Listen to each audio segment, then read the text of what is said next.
In Asia, they actually, Nike releases like PH versions for, I don't know exactly what that stands for, but it stands for forefoot.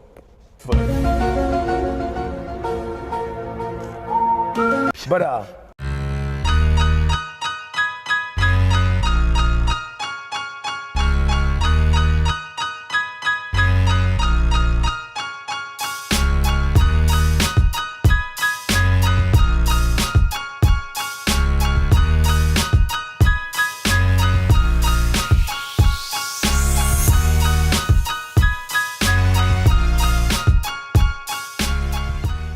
Thank you everybody for clicking on that video. Got to tell you about our sponsor, Dashlane. Dashlane is the mobile and desktop app that's going to help you do everything online, whether you're trying to log in instantly, fly through forms, or breeze through checkouts so you don't miss any exclusive drops. Definitely check out Dashlane. There's a link down below that can give you a discount as well, but more on that later. Enjoy the rest of this video. what's going on, everybody? The NBA season has started, and guess what? That means there is a brand new batch of performance basketball shoes that have entered the market. In this video, we are going to be reviewing all of the top 2019 basketball shoes. Let's go. And if you're excited to watch this sneaker review, make sure you hit that like button. Leading off the new crop of shoes for the 2019-2020 NBA season, Andrew, I think we have to talk about a shoe that's not even out right now. The Kyrie 6s. It looks like a Kyrie 5 mixed with a Yeezy 2. I love these. They're coming out with so many different colorways. They're releasing 11. Dude, the Tokyo ones. Andrew, what you have in your hand, by the way, is an LA colorway. This is the LA colorway. I don't know if they kind of took the UCLA color because this is kind of that Bruin blue. But Kyrie's, obviously the traction is sick. And from most reviews, they say the traction is amazing. And if you guys know, of course, Kyrie's are known for having traction up on the corners of the shoe. Because if you guys have ever seen the way Kyrie dribbles, it is incredibly unique because his foot will just hit the ground at the weirdest angles. So he needs that traction to run up the side of the shoe. Here's what I like. I'm a big fan of the return of the midfoot strap. You know, I love the midfoot strap and the Zoom Turbo here. They have injected Phylon. So this is like a new Phylon. It's better than the old Phylon. But it depends a lot on the implementation of Phylon. Right. Phylon, you guys, a lot of people are like, oh, is it just regular Phylon in the heel? It's like, depending on how, like what quality they had the Phylon at, it could feel almost as good as a cushioning. Kyrie does not wear this exact version of the shoe. He's got probably full-length Zoom, full-length carbon fiber shaped plate. It's a well-known fact that NBA players, they're not wearing the exact same shoe that you can buy at like Foot Locker. They're actually wearing a reinforced, enhanced version of their own shoe. Honestly, I think it just helps them play better. The exterior details on the shoe are insane. For a shoe that's $130, Andrew, look at the way everything rises up on the heel. We're talking about a vertical gradient. Dude, this strap has so much design work into it. I think if you just look at the details of the shoe, it's crazy. For $130, and you get good cushioning. Oh my gosh, man. David, I am definitely playing. They feel good out of the box. Yo, you look like Kyrie right now. I will have these and I will hoop in them and I'm excited to try.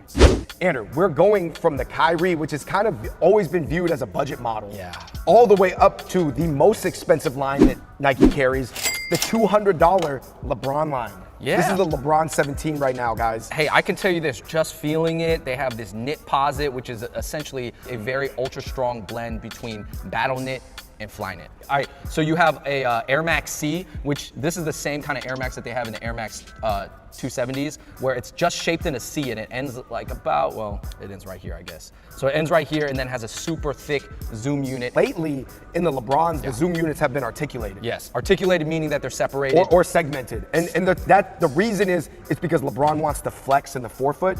And sometimes when you have just a whole big Zoom unit slab, it doesn't flex as well. I have a wide midfoot and forefoot. The weird thing is, this shoe, it looks like it's really bulky and beefy, but I would say the forefoot is average and the midfoot is like slightly even more narrow because it's caged in. Do you see how thin it gets right around the midfoot? Even that's a problem for me, somebody with narrow feet, because I actually have flat feet. So my arch is actually bulging out of here when I tried these on. So basically, this is not gonna be the shoe for me for a number of reasons, but I think this is a sick looking shoe. I really didn't like that black and gray one, but then that gray and orange one, the gray and orange colorway. There's like a silver color. I don't even know all the colors, but I just see some of them and I'm like, these are sick. But David, Disappointing for a number of reasons. A lot of people were saying they could imagine for certain players this being the best shoe just because it has a ton of impact protection. It's pretty comfortable due to the knit. But I just think the traction pattern too, it's gonna be good for like big hard stops, but not a lot of little intricate movements. To me, the reason that I don't like the fact that they made the midfoot really tight is because it's like, what people that require this tier of traction have a narrow midfoot? David, I feel like you feel a little done wrong by the LeBron line with this one. do. You're like a little offended Yeah. because you're like, hey man, LeBron line, you guys were always for wide footers, and then what are you giving me right here? What is this thin, like, essentially it's like wearing like this shoe has like a corset on the middle of the midfoot. And guess what? For flat footers, it's not good either. So guess what? I can't wear these, but it's a beautiful shoe. I hope the people who buy them enjoy them because you spent a lot of money on them. Yo, Andrew, you could not resist yourself when we got to the New Balance Omnis, the Kawhi Leonard. Andrew, considering New Balance had not come out with a signature performance shoe for basketball, I believe in 10 years, this was an incredible first offer. Yo, it's crazy that a New Balance shoe was this hype. I gotta say that this is, I don't know, this shoe looks amazing.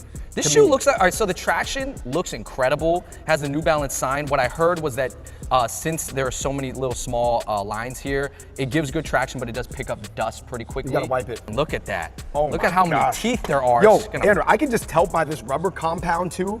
Andrew, whatever type of rubber compound this is crazy. Hey, that's like that Firestone rubber. Yeah. So what I love is this midfoot strap. It kind of reminds me of the Harden 3s, one of my favorite shoes of all time. I don't really know how much this is gonna do because it's stretchy, but it's just kind of like a cool thing to have this band on it. I will say they have Fuel Cell in the midsole, which is the New Balance type of cushioning, which is considered not the most responsive, but it's really soft and it's comfortable. Did you know that this is the only basketball shoe this year in America that they're gonna release in different widths? That's cool. Asians actually have really wide forefoots. In Asia, they actually, Nike releases like PH versions for, I don't know exactly what that stands for, but it stands for forefoot. What I do see for me is that I have a narrow foot, and actually I would say already on the regular pair, the forefoot is a little bit wide, and I heard that the lockdown is not 10 out of 10. So your foot might move a tiny bit, which is not ideal for people who really want to make sharp cuts. I think that this is an incredible first shoe for New Balance. I hope they just keep it up, keep building on it. I think this is a great foundational point for them. With this shoe, David, and combined with Kawhi's superstar play, do you think that New Balance can really make a splash in the basketball sneaker market? For sure, it's a start. These are the Robot Air Jordans right here. Next up, we've got the Giannis Antetokounmpo, the Zoom Freak 1. This is coming in at $120 price point, so very budget, very good pricing for a lot of people. It's a low cut shoe. I love the swoosh here. This is the Roses Edition colorway. There's got a lot of great meaning, a tribute to Greece and a tribute to his father. Man, I actually love the way the shoe looks. I think it's an amazing looking shoe. I do think the upper of the shoe looks a little cheap, just material-wise. It feels a little But the cheap. design is sick. I know not everybody liked this like reverse swoosh, but then people liked it on the Travis Scott 1. It's really low cut. It's got double stack zoom in the heel and no cushioning in the front. I would say the cushioning is not amazing in these shoes, but you do feel it. There's a ton of court feel. Yeah, there's a ton of core feel. It's super low. I love the silhouette personally. I like how you have kind of the straps that come out here, so that's gonna lock your foot in place. It looks like it has pretty good traction. Maybe this rose doesn't give quite the best traction, but definitely this multi-directional herringbone traction right here is good. Overall, I thought this was a very strong entry into the market. It reminds me a lot of the Kyrie one. Yeah. When the Kyrie one entered the market. You know what I like? I really like the lockdown.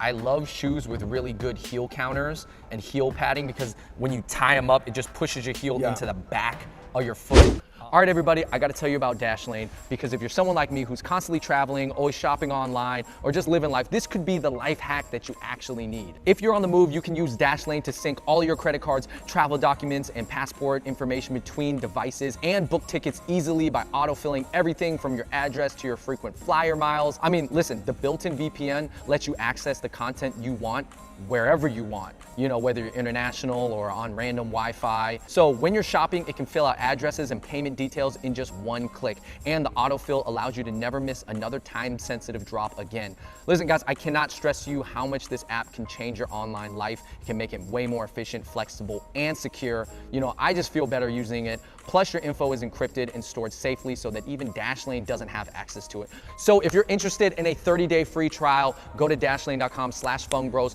or for 10% off of Dashlane Premium, type in the code FUNGBROS, that's fungbros. Guys, remember, anywhere you want to go, anything you want to buy, Dashlane is there to help you get it done safely and secure. All right, check out the rest of that sneaker review. Next up, we've got the Harden 4. Andrew, Wow, you got David, so much to say. I got a lot to say today. I got time for this. Well, Andrew, just tell them how you feel tell them how you feel because you had 5 pairs of the Harden 3s. 5 It was pairs. probably you could put it up there with your favorite shoes of all time. I thought I met my soulmate with the Harden 3s, man. I don't feel anything close to the same with these, man. Something about them, they're super flat. Some of the reviews have come in mixed. Some people do love these. Some people love them. I'm sure some people love them, but I'm not even sure if James Harden loves them. He's shooting 30% from the 3 and 40% from the field. Bruh. I'm not a fan of these. I don't feel quick in them. I don't like the cushioning. They're super wide and flat and just plants my feet. They replaced the Boost. They replaced the full-length Boost with full-length Light Strike. Light Strike is this new material Adidas is pushing. They also have them on the next level. Those are the slip-on with I Prime would Knit say that Trae that Young is wearing. It's designed to feel like a higher end bounce. It's supposed to give you, you know, a really good court feel, some responsiveness. So guys, on the bottom, it kind of is giving you the shape of the feet you wear. So this and the Don Issue 1s, the Donovan Mitchells, they have a similar pattern where it's not really the feet you wear, the old Adidas thing where they would have pods like bubbles, on your pressure points of your feet. Anyways, guys, Harden 4s, personally not a huge fan, but you guys just got to try them on yourself. Harden is still averaging 36 points a game in these, so I guess he can't be that wrong. Next up, after the Harden 4, we've got the Curry 7. Wow. I'm actually really excited to talk about these and to really put these on. I gotta say this. I don't really think this shoe looks great from a lifestyle standpoint, but just having this in hand, I've got to say that this feels like this could be a performance monster. Man, and shout out to Curry. His hand got broken. The Warriors are all in disarray, but this shoe is not in disarray. So they have a combination of Hover and Micro G. Micro G, traditionally considered one of the best cushionings. I don't know why Under Armour doesn't use it more and more traditionally because the cushioning between the Hover and the Micro G, it doesn't work that well in this shoe. I wouldn't say the cushioning is amazing, but Curry's cushionings were never amazing. Remember, Andrew, when the Curry 2 back 5 years ago Next up, coming up from Under Armour, the Curry 2s. was the #1 selling basketball shoe that entire year? Yeah. They really dropped the ball since then. A few times they have, yeah. I don't know what was going on at Under Armour, but this is probably the first shoe in a while that I actually really like the look of. I like this, it looks sleek. This kind of like straight line design here is kind of cool. This back is very solid because it has this kind of orange plating around it. I'll say this little like cleft in the back is kind of funny, like this little butt crack here. But it really helps you roll from the heel to the toe. So the heel to toe transition is really nice. I will say this traction pattern looks so aggressive. It looks like you just put a bunch of spikes sticking out of a flat pattern.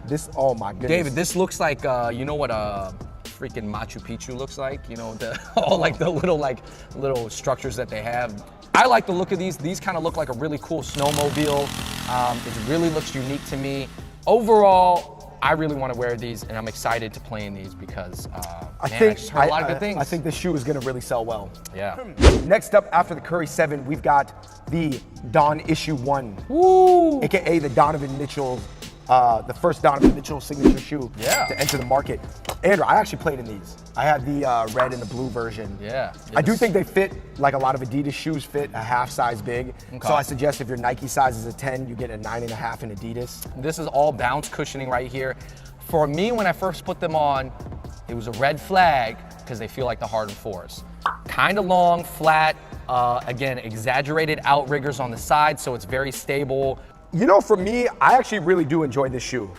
It's like a little bit weird for me because I just think it's a low cut shoe that rides a little high off the ground because the footbed sits kind of high and then the shoe is cut really low.